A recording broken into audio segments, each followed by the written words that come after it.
right, welcome to the part 2 of my short video series on the road to 2027. Now, in this part 2, or rather this part 2 is titled Unmasking the Legacy of Bigotry. And in this part 2, I am going to speak directly to the President of Nigeria, President Bola Ahmed Tinubu.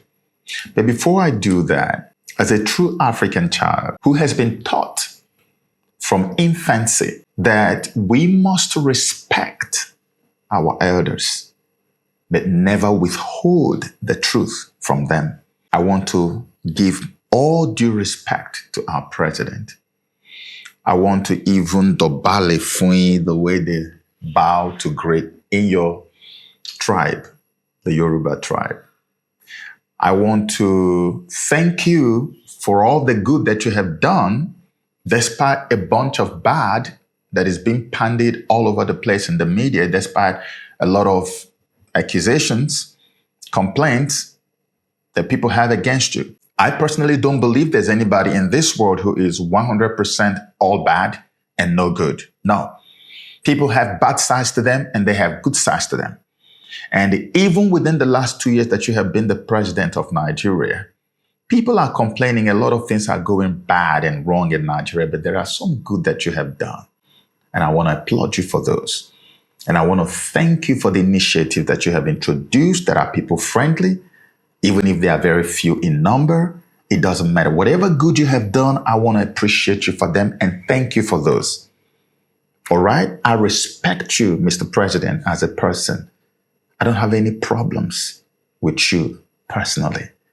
I just have a lot of problems with some of the things that you have identified with in the past, in the present. And that's why I am making this video. It's a passionate plea. It's a hot cry.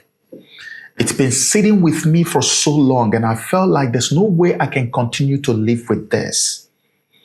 I call this part of my video Unmasking the Legacy of Bigotry, Mr. President, because as far as I am concerned, just trying to tell you the truth, you come across as the most divisive political leader that I have come to know in Nigeria within the period that I have been alive. And I'm going to tell you why. I am not going to speak sentimentally. I'm not going to speak out of bias. And I believe by the grace of God that I am about the most qualified person to make this kind of video because I am probably the most detribalized Igbo man that is still alive today. I don't care about anybody's tribes. That's why my staff in the office, the most trusted of them, are Yorubas. That's why I was this close to even marrying a Yoruba. I don't care about your tribe. All I care is your personality, your performance, who you are, where you are headed.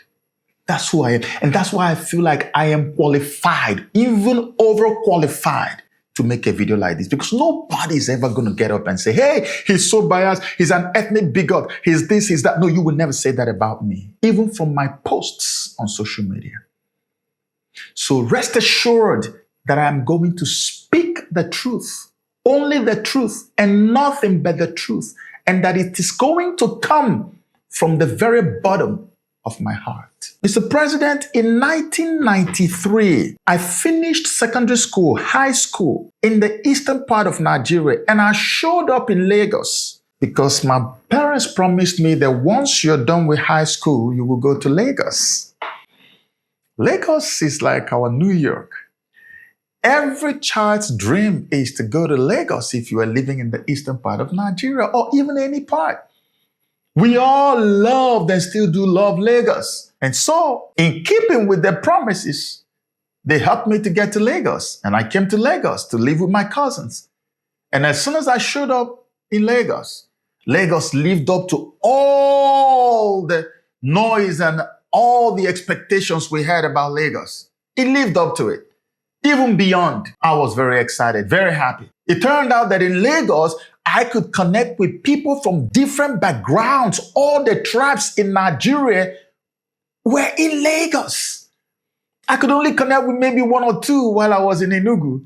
But in Lagos, every single tribe that is located in Nigeria, all the 500 tribes we have in Nigeria, you would see the people in Lagos, Nigeria. That was so beautiful to me.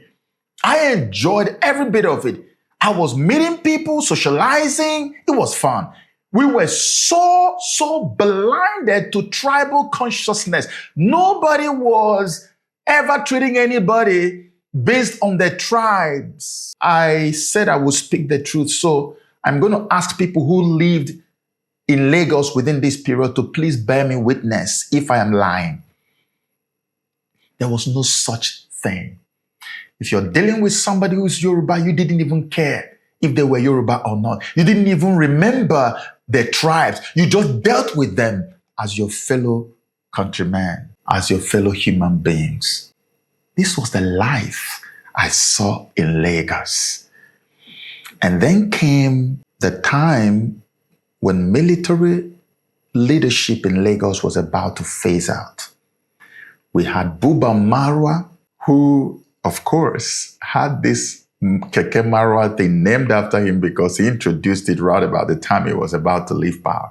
So we had Buba Marwa leaving power. And when Buba Marwa left in 1999, Mr. President, you were the one who became the governor of Lagos State. Now, immediately after you became the governor of Lagos State, many people were not very happy. A lot of people wanted something else, but it was you that people got. And I didn't quite understand why a lot of people wanted someone else but you until much later. Mr. President, it was after you became the governor of Lagos State, and God is going to bear me witness, that I began to see elements of tribal consciousness in Lagos. That I began to see cracks emerge between the Yorubas and the Igbos, which has, of course, today ballooned out of proportion. Everybody can see it already, even on social media. But I'm talking about the origins. This was when I saw it happen. The Yorubas became conscious of themselves being Yoruba. Igbos were now made to understand you are Igbo. We now began to hear things like you are in my land, you are in my land or not in my land. All those things we couldn't hear before you became governor, Mr. President. And they started showing up. Well, in 2000, I traveled out of the country. I was already working in Lagos in 1996 as a sales representative. And my work revolved around Okare and Balogun market, which is why I said there was no such thing as tribal consciousness or identity consciousness. I could navigate Okare Balogun market with my eyes closed. I knew the terrain like the back of my hand. We mingled. So many Igbo spoke even Yoruba more than they spoke Igbo. It was such a beautiful time to be alive. So when you came, Mr. President, everything changed. So like I was saying, I traveled in 2000, came back in 2022. By then, before I traveled, I was already a film actor because I joined the movie industry in 1996. I featured in my first movie in 1997, then traveled out of the country in 2000, came back 2002, and then rejoined the industry and continued making movies, featuring in movies. Those days, our movies were known almost everywhere because even though Nigeria has been having a lot of theater and movie production activities going on, we were not really known. We were not any force to be reckoned with. Most of our homes, we saw people watching Indian movies, watching American movies. We had Jimmy, Acha, Acha, Acha, all those things. And then Rambo. And then, everything we consumed as far as media and entertainment was concerned was from somewhere else. because we had not found our footing in the entertainment industry. It was these Igbo men, traders, who actually staked their money, hard-earned money, and put it into this industry and made it what it became. And all of a sudden, Nollywood became a force to be reckoned with. It started with Living in Bondage, an Igbo language movie that was made way back.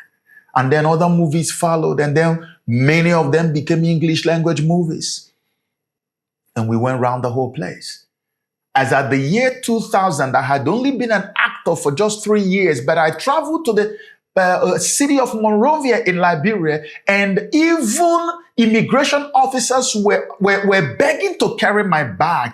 They had a show for me at Rivoli Cinema in Liberia, in Monrovia, Liberia, and people were tearing cartons to just get my autograph. They didn't even show my movie, just that I showed up. People paid to come to cinema just to look at me. That's how popular we were then. And I was one of the smallest, the least popular, as a matter of fact, because Nollywood had gone haywire, gone global. So when I got back, it was so easy for me to get back into the industry. I was very happy. And I did quite a number of movies. We were filming in Lagos, we were filming in Enugu, we were filming in different parts of the East, some were filming in Jos, different places all over the place. I started my career in Lagos State. I used to live at number 5 Omonobi Street off of Milani Street, Itesha. That's where I used to live. That's where we all started. It was Surulere. I don't know any veteran actor today who started from Lagos who wouldn't mention Surulere to you. Surulere was our home. Everything began there. Ecoas Hotel, Winnie's Hotel. And we were bonded. One. We didn't know tribe. We were one. We were one. When I say one, I mean one as in one family. Nobody cared where you came from, who you were, or anything. Now, one day, after making a bunch of movies in Enugu, I came to Lagos. I was going to, I'm going to describe the place. There's this town. If you want to go to Ogun State through Ogba, there's a town there at the border between Lagos and Ogun State. I was there to see a friend of mine whose wife was a banker, and they wanted me to buy shares. And I went to see her. I was there. And then we started going around. He was telling me about businesses he wanted to do. Video club was the in thing. My goodness. Everybody was into video club. People were making a killing from video clubs. And this guy also wanted to have a video club.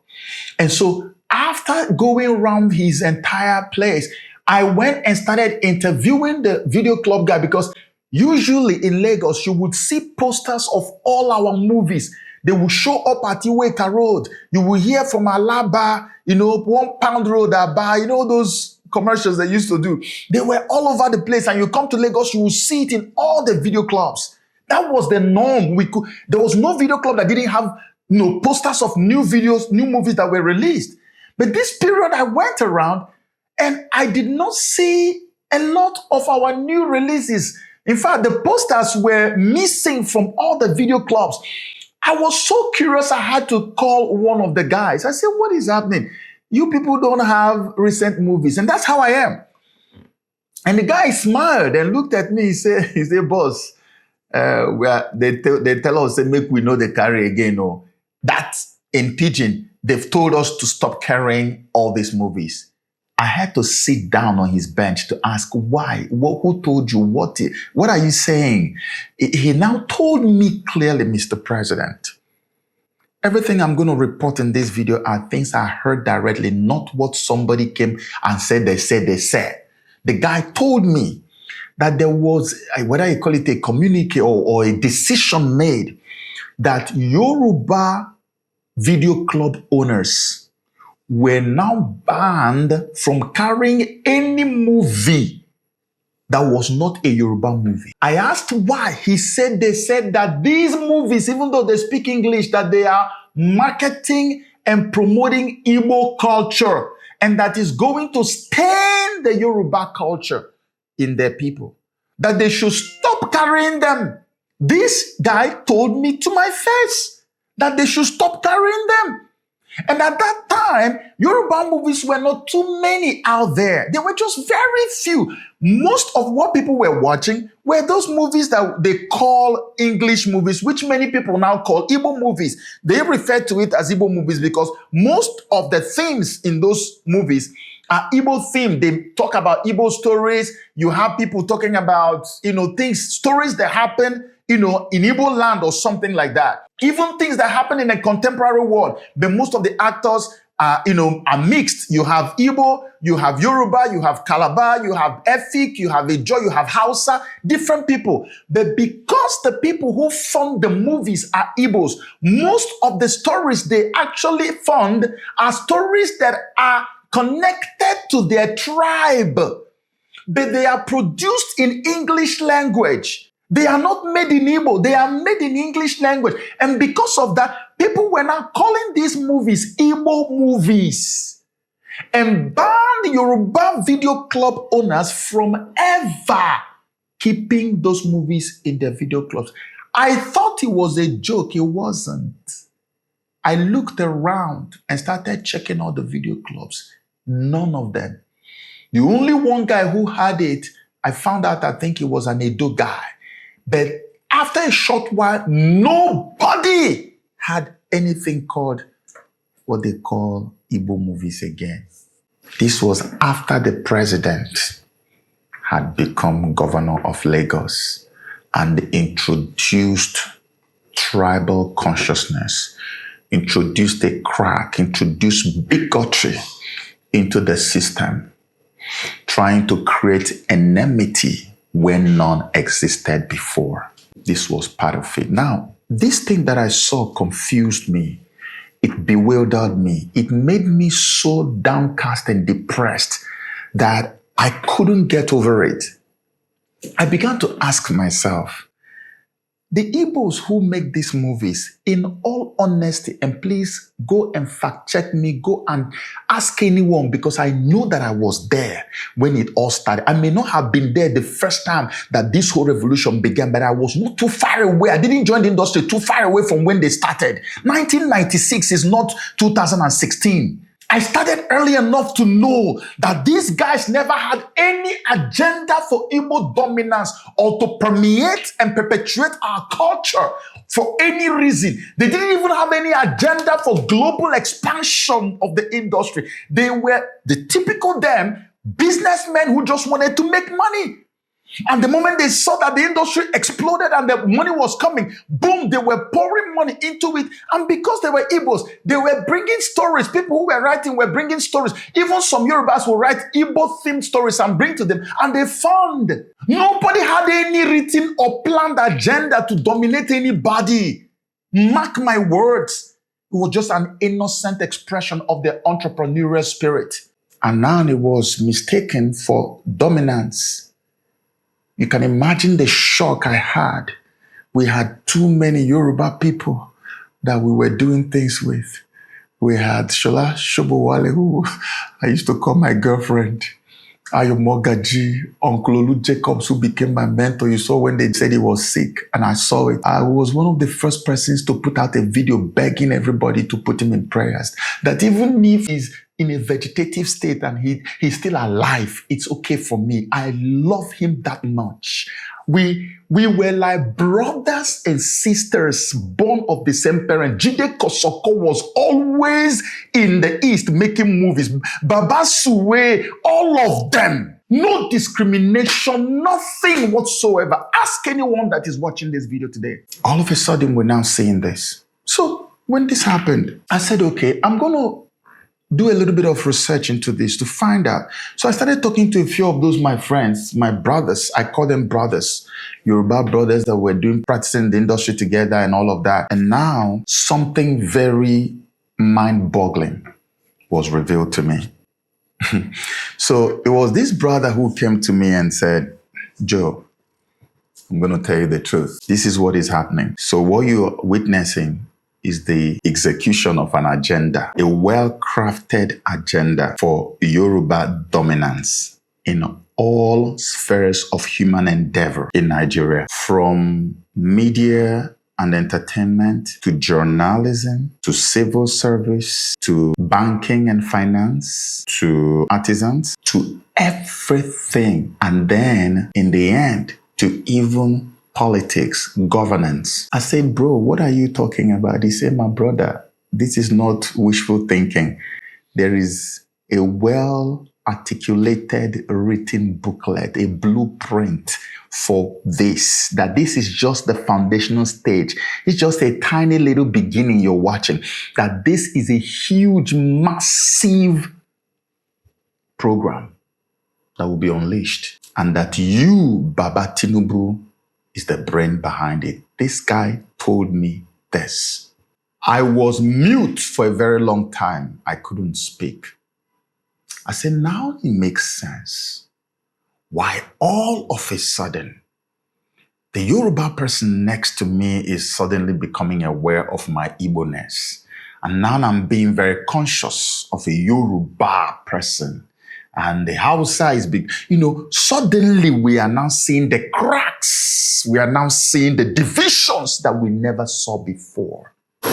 After he said this to me, I want everybody to please pay attention, because this is very important, so we know how we got to where we are today. After he said this to me, it was not long, just a few years, about 2010, round about March, a Yoruba language channel, African Magic Yoruba, was launched on DSTV. And no other language channel was launched. It was just Yoruba. I said, oh, this guy was right. And when that happened, there was protest, quiet, silent protest in different quarters, in the north, in the east. There are 3 major tribes in Nigeria. If you want equity and justice, why would you give African Magic Channel to Yoruba and then you didn't make plans to give to Hausa and to the Igbo? Why? But that was what happened.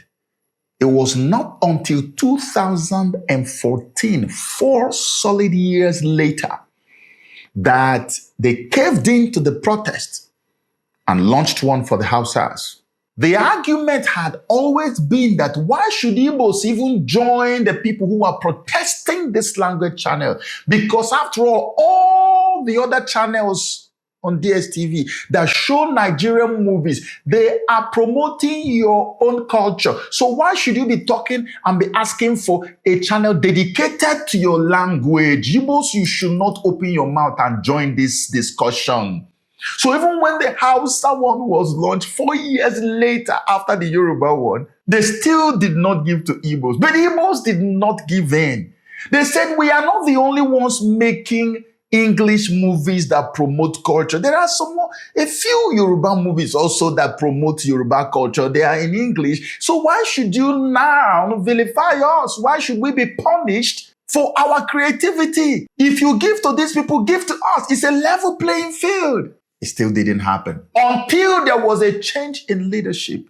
And now by 2015, they decided to give Igbos their own African Magic Igbo channel. I said to myself, oh, I am seeing it play out every day. And from that moment on, Yoruba movies that were not so many in number, this very program or agenda of Yoruba dominance suddenly began to produce funding, because my guy told me when we were talking about that video club thing, I said, but does it make sense that these people are told not to carry our movies, but they don't have any Yoruba movie? They just have only a few. Is it not affect? He said, don't worry about it, my brother, that there is money behind this program. He told me, and he said, watch, you're going to see. And true to his words, not long after, Yoruba movies flooded the market like there was no tomorrow. It was all over. It was everywhere. The video clubs were filled up.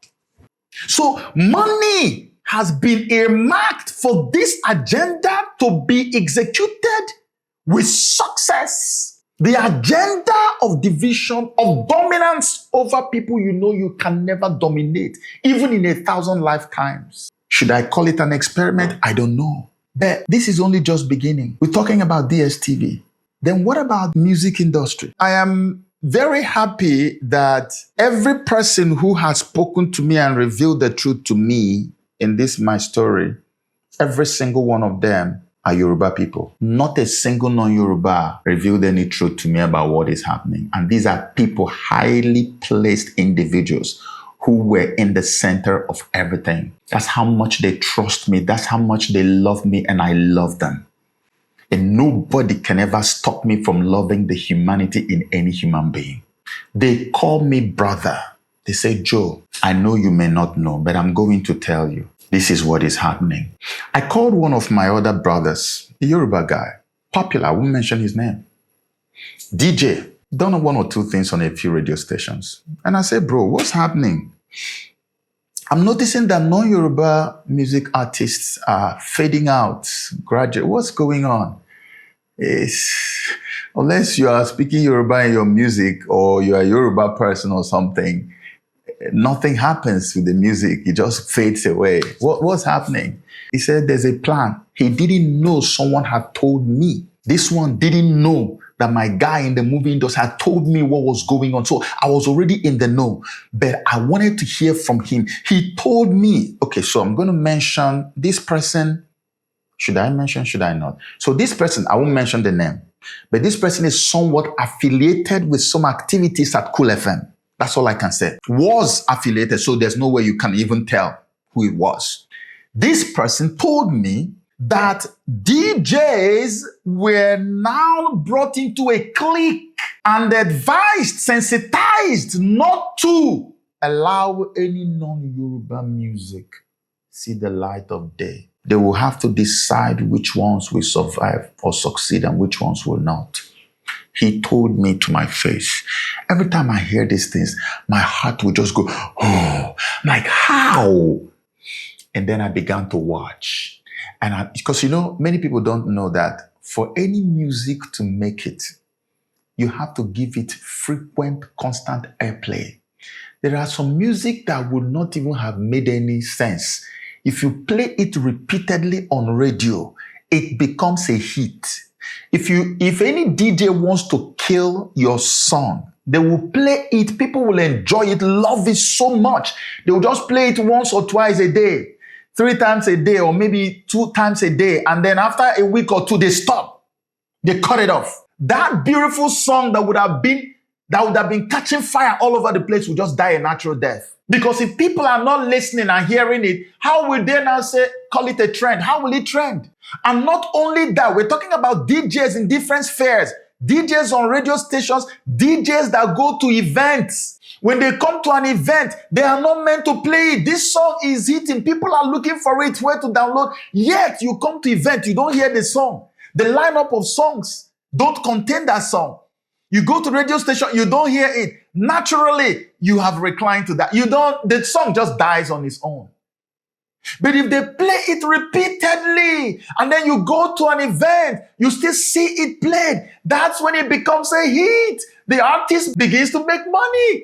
So he said they had this thing with the DJs, and all the DJs came into that clique. I was told. It's not gossip. I was personally told. And then they started killing slowly songs from artists that are non-Yorubas. And then again, it brought me to where we were before Mr. President became governor of Lagos, where you had the Galala, Daddy Shoki, you had the Baba Frayo, you had the Dr. Alban, you had Tony Tetula, you have people from every ethnic background or origin.